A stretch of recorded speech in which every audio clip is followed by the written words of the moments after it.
Hello दोस्तों, राधे राधे। जैसा कि हम लोग जानते हैं कि हम लोग इस समय 12th का जो पहला चैप्टर है पुष्पीय पात्रों में लैंगिक जनन, उसके बारे में पढ़ रहे हैं। तो पुष्पीय पात्रों में लैंगिक जनन के बारे में जो हम पढ़ रहे हैं, इसमें हम लोग बेसिकली बात कर चुके हैं किसके बारे में। हम लोग जो पुंकेसर था, पुंकेसर यानी कि बहुत सारे पुंकेसर मिलकर किसको बनाते हैं, पुमंग को बनाते हैं।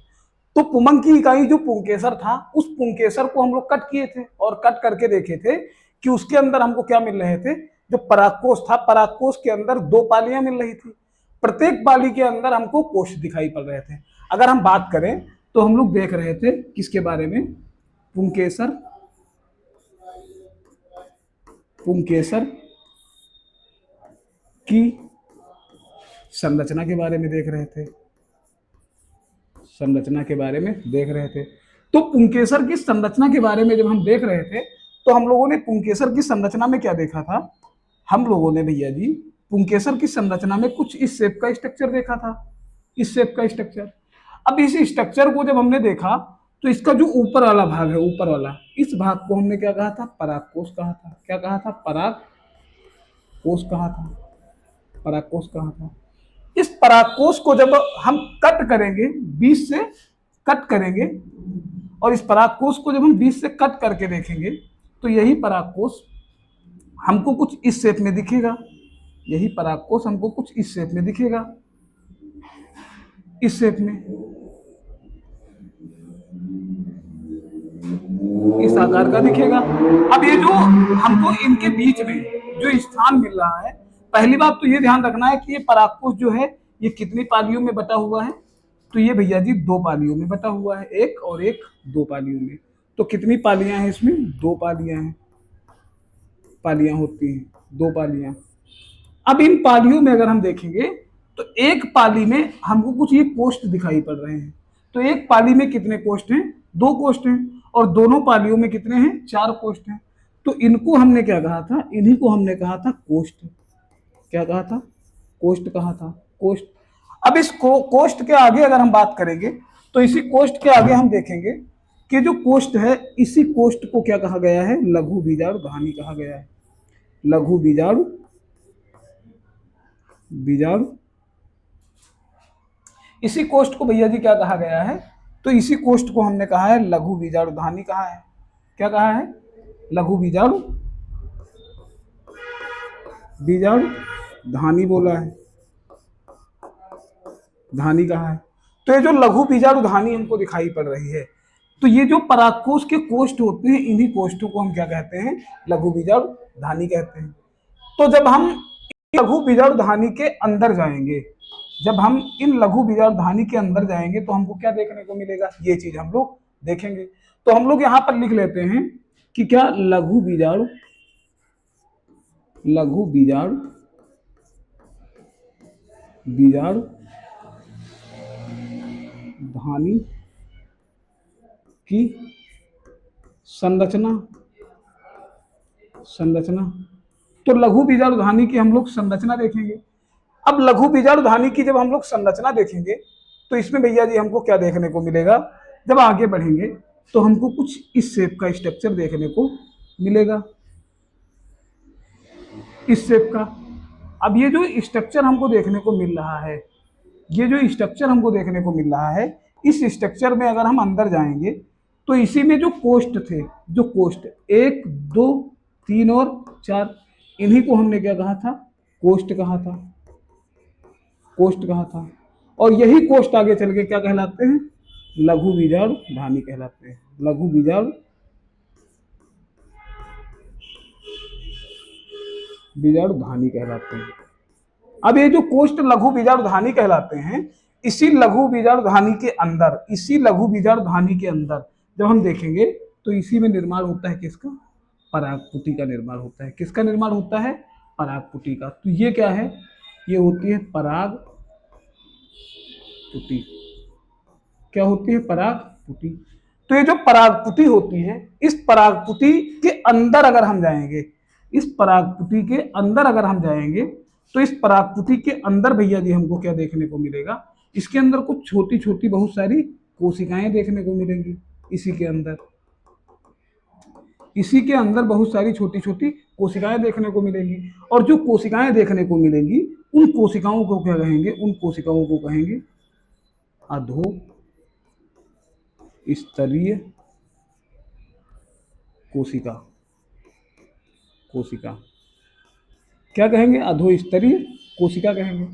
अब इस अधोस्तरीय कोशिका के अंदर, अब इस अधोस्तरीय कोशिका के अंदर अगर हम इस अधोस्तरीय कोशिका के अंदर जाएंगे तो भैया जी इस अधोस्तरीय कोशिका के अंदर हमको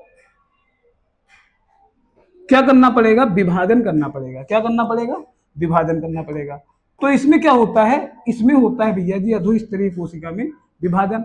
लेकिन ध्यान रखना कि एक स्टेज आती है, इसको हम हाइपोडर्मल अधोस्तरीय कोशिका कहते हैं, और इसके आगे एक स्टेज आती है जिसको हम प्रप्रसु कोशिका कहते हैं। तो इसी से बनती है क्या भैया, प्रप्रसु कोशिका। क्या बनती है, प्रप्रसु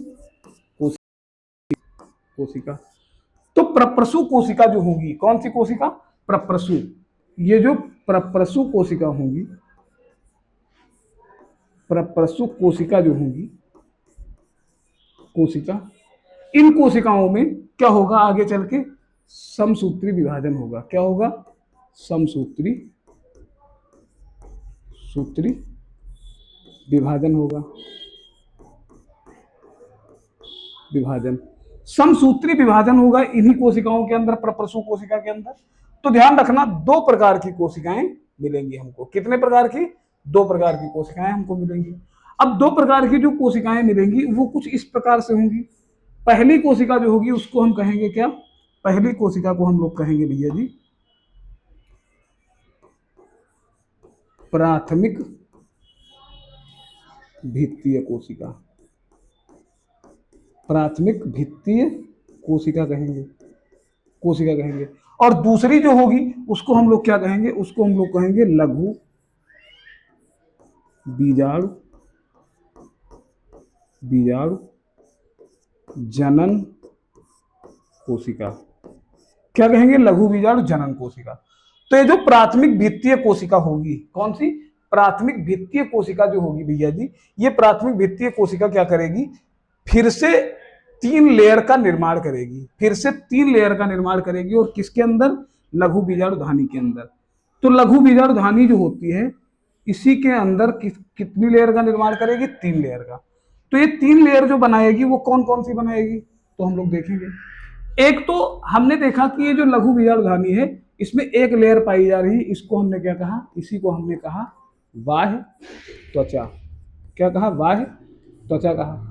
अब इसी के अंदर जब हम जाएंगे तो इसी के अंदर तीन परतों को जो प्राथमिक भित्तीय कोशिका है ये बनाएगी, तीन लेयर को। अब ये प्राथमिक भित्तीय कोशिका तीन लेयर कौन कौन सी बनाएगी, तो तीन लेयर अगर हम देखेंगे तो पहली लेयर बनाएगी जिसको बोलेंगे अंतस्थीसियम। अंतस्थीसियम,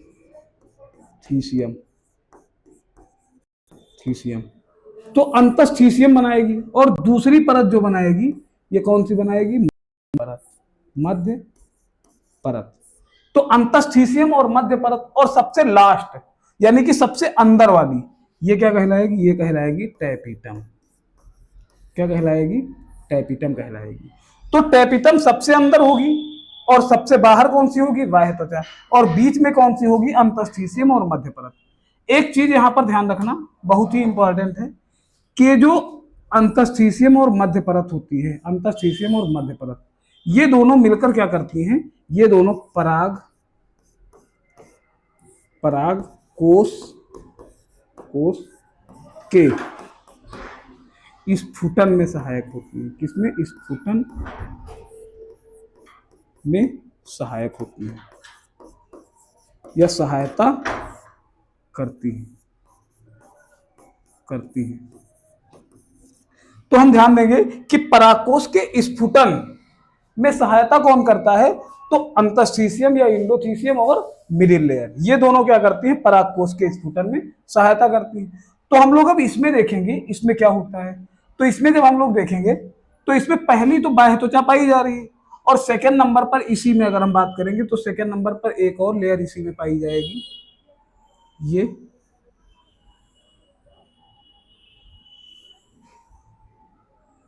इसी के अंदर सेकेंड नंबर पर एक और लेयर पाई जाएगी भैया जी, और ये जो सेकेंड नंबर पर इसी के अंदर लेयर पाई जाएगी, इस परत को क्या कहते हैं? तो इस परत को कहते हैं अंतस्थीसियम। अंतस्थीसियम, अंतस्थीसियम, ये अंतस्थीसियम हो जाएगी। और अंतस्थीसियम के अंदर जब हम जाएंगे, अंतस्थीसियम के जब हम अंदर जाएंगे तो हमको एक और लेयर दिखाई पड़ेगी, ये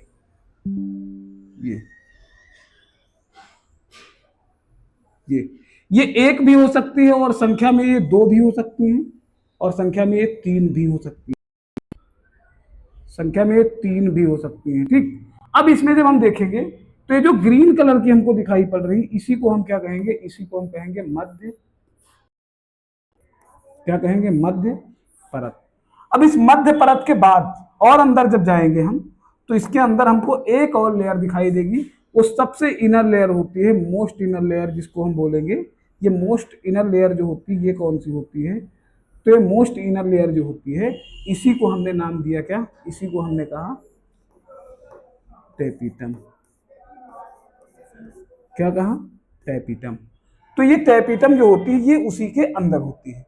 अब इसी के अंदर जब हम जाएंगे तो इसी के अंदर भैया जी हमको क्या देखने को मिलेगा? इसी के अंदर हमको लघु बीजाणु जनन कोशिकाएं मिलेंगी। कौन सी? लघु बीजाणु जनन कोशिकाएं, चारों तरफ। ये कौन सी मिलेंगी हमको? लघु बीजाणु जनन कोशिकाएं। तो इन कोशिकाओं को हमने क्या कहा? तो इन कोशिकाओं को हमने कहा लघु बीजाणु जनन कोशिका। क्या कहा? लघु बीजाणु जनन कोशिका कहा। अब हम लोग आगे देखेंगे कि आगे क्या होता है। तो आगे हम लोग देखेंगे नेक्स्ट पेज में, और नेक्स्ट पेज में देखने की कोशिश करेंगे कि ये जो लघु बीजाणु जनन कोशिकाएं हैं, कौन सी? लघु बीजाणु जनन कोशिकाएं, लघु बीजाणु जनन कोशिकाएं, कोशिकाएं। ये जो लघु बीजाणु जनन कोशिकाएं हैं, हमने आपसे कहा कि ये यहां पर देखिए, हमने आपसे कहा कि ये टैपिटम लेयर है, टैपिटम लेयर है। इसके बाहर और भी बहुत सारी परत होती है, हम आपको बता चुके हैं। ये मध्य परत है। इसके बाहर अगर हम जाएंगे तो इसके बाहर हमको इंडोथीसियम मिलेगी, अंतस्थीसियम मिलेगी, अंतस्थीसियम। और उसके बाहर हम अगर जाएंगे तो उसके बाहर हमको कौन सी मिलेगी? बाह्य त्वचा मिलेगी। कौन सी? बाह्य त्वचा मिलेगी। ये बाह्य त्वचा हो गई। अब इसी के अंदर अगर हम देखेंगे तो इसी के अंदर भैया जी हमको मिलती है कौन सी कोशिकाएं? ये बहुत सारी कोशिकाएं हमको इसी के अंदर देखने को मिलती हैं, लघु बीजाणु धानी के अंदर। ये कौन सी कोशिकाएं हैं? लघु बीजाणु जनन कोशिकाएं। लघु बीजाणु जनन कोशिकाएं क्या करेंगी? आगे चल के यही लघु बीजाणु जनन कोशिकाएं बदल जाएंगी भैया जी किसमें? यही लघु बीजाणु जनन कोशिकाएं आकार में वृद्धि करेंगी। किसमें वृद्धि करेंगी? आकार में वृद्धि करेंगी, अपने आकार को बढ़ाएंगी, आकार में वृद्धि करेंगी। और जब आकार में इनकी वृद्धि होगी तो यही कोशिकाएं आगे चल के कहलाएंगी लघु बीजाणु ऊतक। क्या कहलाएंगी? लघु बीजाणु ऊतक या माइक्रोस्पोर टिश्यू कहलाएंगी। अब ये जो लघु बीजाणु ऊतक होगा, ये आगे चल के लघु बीजाणु ऊतक जो होगा भैया जी, ये आगे चल के हम देखेंगे क्या करेगा।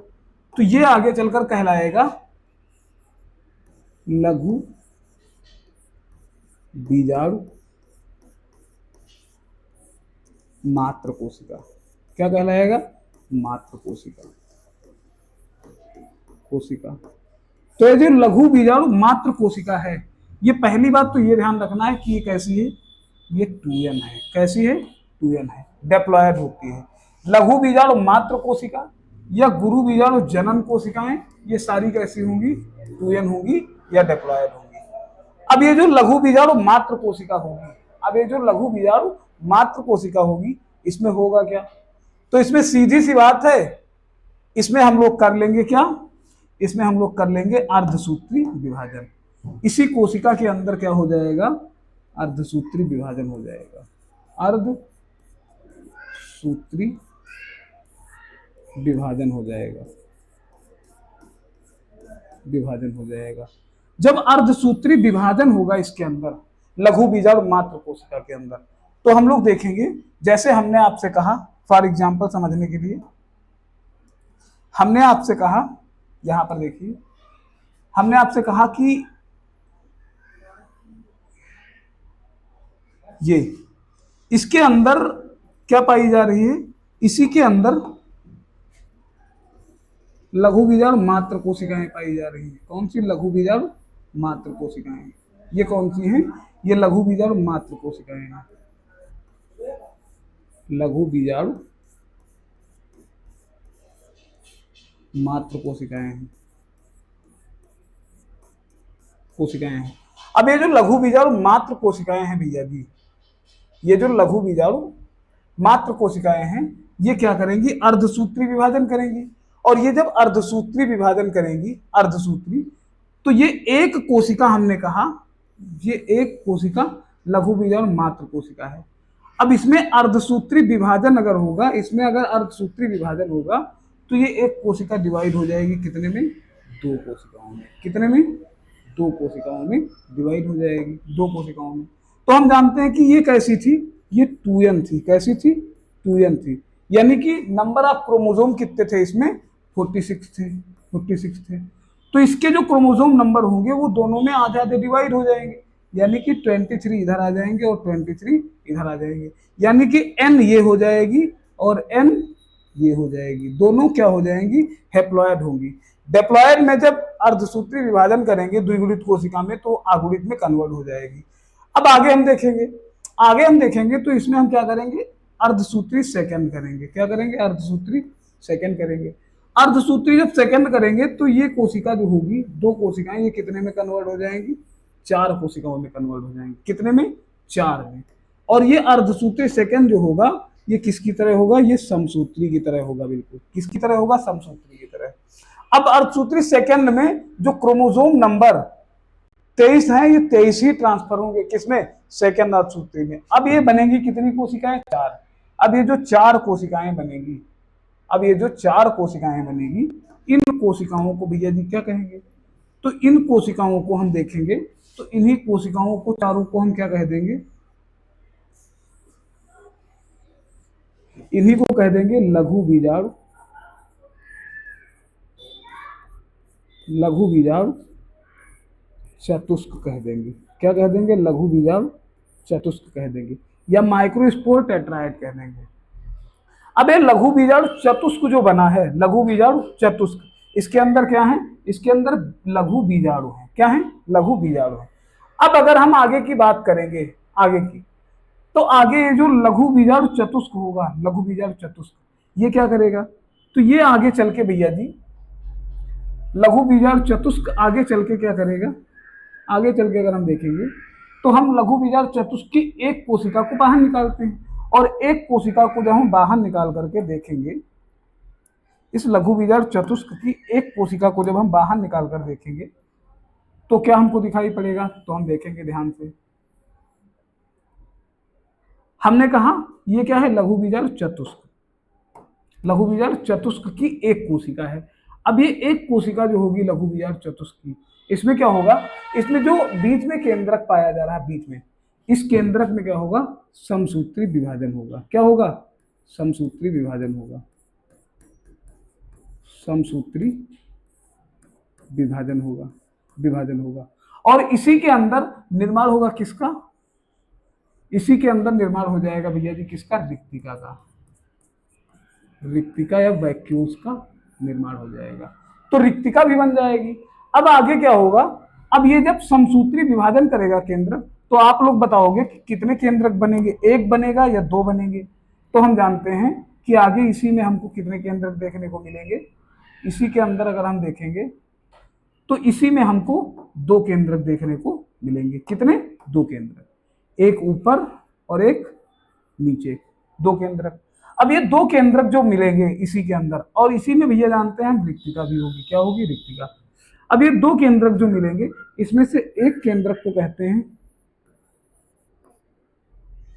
इसमें से एक केंद्रक को कहते हैं वर्धी केंद्रक। क्या कहते हैं, वर्धी केंद्रक, वर्धी केंद्रक, केंद्रक। और एक केंद्रक को कहते हैं जनन केंद्रक, केंद्रक, जनन केंद्रक। और यही वर्धी केंद्रक जो होता है, यही वर्धी केंद्रक जो होता है, इसी के ऊपर हम देखेंगे, इसी के आगे अगर हम बढ़ेंगे तो इसी के आगे बढ़कर हम देखेंगे तो हमको कुछ इस शेप का स्ट्रक्चर देखने को मिलेगा, इसी के आगे। अब आगे इसमें क्या होगा, ये थोड़ा मिच्योर हो जाएगा, ये थोड़ा मिच्योर हो जाएगा, और इसी के अंदर, इसी के अंदर दोनों केंद्रक पाए जाएंगे, ये और एक नीचे केंद्रक होगा ये। अब ये जो नीचे वाला केंद्रक होगा, इसको हमने जनन केंद्रक बोला है। क्या बोला है, जनन केंद्रक। क्या बोला है, जनन केंद्रक। और इसको हमने क्या बोला था, वर्धी केंद्रक, या इसी को हमने कह दिया वर्धी कोशिका, कोशिका। और नीचे वाले को हमने क्या कह दिया, नीचे वाले को हमने जनन केंद्रक कह दिया, या जनन कोशिका कह दिया, जनन कोशिका कह दिया, कोशिका कह दिया। तो जनन केंद्रक और जनन कोशिका दोनों बन गई। अब इसमें हम क्या देखेंगे, अब इसमें हम देखेंगे कि हम लोग एक, जब लघु बीजाणुधानी पढ़ रहे थे तो लघु बीजाणुधानी में हमने सबसे अंदर की एक परत पढ़ी थी जिसका नाम था टैपिटम, टैपिटम, टैपिटम। तो टैपिटम के कई सारे लक्षण होते हैं। एक तो ये क्या करती है, ये बहुगुणिता दर्शाती है, बहुगुणिता दर्शाती है, गुणिता दर्शाती है। दूसरा, ये बहु कोशिकीय होती है, बहु कोशिकीय होती है। और तीसरी बात, ये एक प्रोटीन स्रावित करती है, और कौन सी प्रोटीन, स्पोरो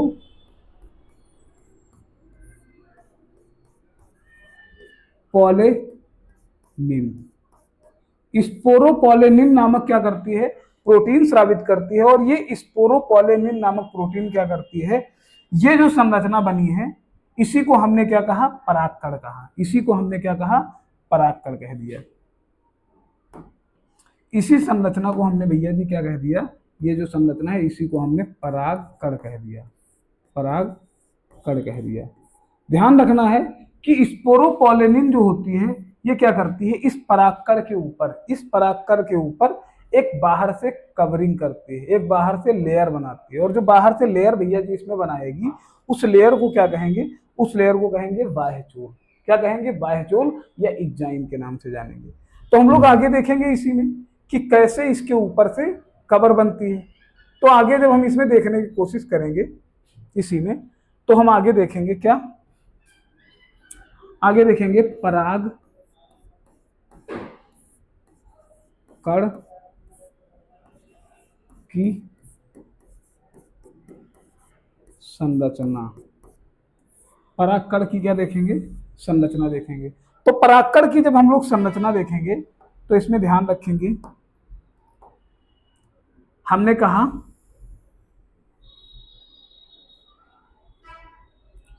एक ये हुई।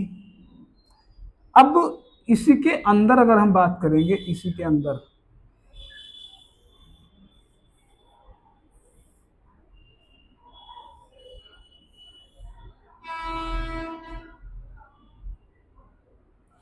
अब ये जो बाहर से लेयर है इसको हमने क्या कह दिया, ये जो अंदर से लेयर है भैया जी, ये जो अंदर से लेयर हमको दिख रही है, ध्यान देंगे, ये जो अंदर की लेयर हमको दिख रही है इसको हमने कह दिया अंतःचोल। क्या कह दिया, अंतःचोल। ध्यान रखना, ये जो अंतःचोल होता है ये किसका बना होता है, तो ये बना होता है भैया जी पैक्टोज प्लस सेल्यूलोज लोज। तो पैक्टोज प्लस सेल्यूलोज दोनों मिलकर इसको बनाती हैं, इसलिए हम कह सकते हैं कि ये किसका बना है, ये बना है पैक्टो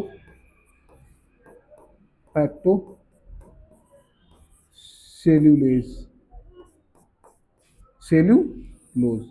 तो ये पैक्टो सेल्यूलोज का क्या बना होता है, जो अंतः कवर होती है, अंदर की कवर। इसमें हम बताए थे आपको, इसमें दो कोशिकाएं पाई जाएंगी, एक नीचे कोशिका पाई जाएगी और एक ऊपर कोशिका पाई जाएगी। ये ऊपर वाली को हमने क्या कहा था, इसको हमने कहा था वर्धी कोशिका, वर्धी कोशिका। और बाहर वाली जो थी अंदर इसमें, इसको हमने क्या कहा था, जनन कोशिका, जनन कोशिका बोला था, कोशिका कहा था। अब इसमें ध्यान देंगे, ये जो अंतःचोल है इसके बाहर से एक कवर बनेगी, अंतःचोल के बाहर से एक कवर बनेगी कुछ इस शेप में, इसी के बाहर से।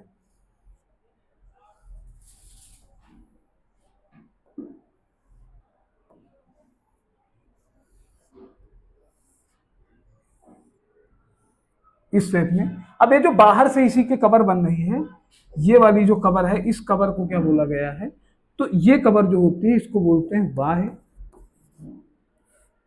चोल, बाह्य चोल। अच्छा, इसको बाह्य चोल क्यों बोलते हैं, इसको बाह्य चोल क्यों बोलते हैं, बाह्य चोल, बाह्य चोल क्यों बोलते हैं, क्योंकि ये बाहर से कवरिंग होती है, बाहर से कवरिंग। ध्यान रखना, ये जो बाह्य चोल होती है ये किसकी बनी होती है, तो ये बनी होती है स्पोरो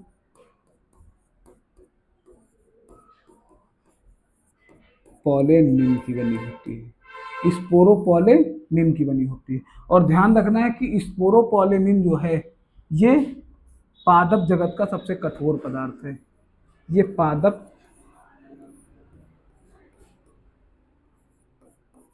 जगत का सबसे कठोर पदार्थ है, तो पादप जगत का सबसे कठोर पदार्थ कौन सा है भैया जी, तो सबसे कठोर पदार्थ जो है वो क्या है, स्पोरोपोलिन होता है। स्पोरोपोलिन क्या करता है, परागकण के बाहर की कवर, जिसको बाह्य चोल बोलते हैं, उसको बनाने का काम करता है। अब अगर इसी में देखेंगे तो इसमें हमको ये छिद्र दिखाई पड़ रहे हैं, ये देखो बीच बीच में जगह छूटी हुई है छूटी या नहीं, तो ये जो छिद्र दिखाई देते हैं, इन्हीं छिद्रों को क्या कहा जाता है, तो इन्हीं छिद्रों को कहा जाता है जनन छिद्र। क्या कहा जाता है, जनन छिद्र। तो ये जो है संरचना, यही संरचना किसकी होती है, परागकण की होती है। आशा करते हैं आप लोगों की समझ में आया होगा। कल हम लोग नए चैप्टर में पढ़ेंगे किसके बारे में, जो गुरु बीजाणु जनन होगा उसके बारे में पढ़ेंगे, और हम लोग देखेंगे जायांग की संरचना कैसी होती है। धन्यवाद, आज के लिए इतना ही, कल मिलते हैं आपको नए वीडियो में।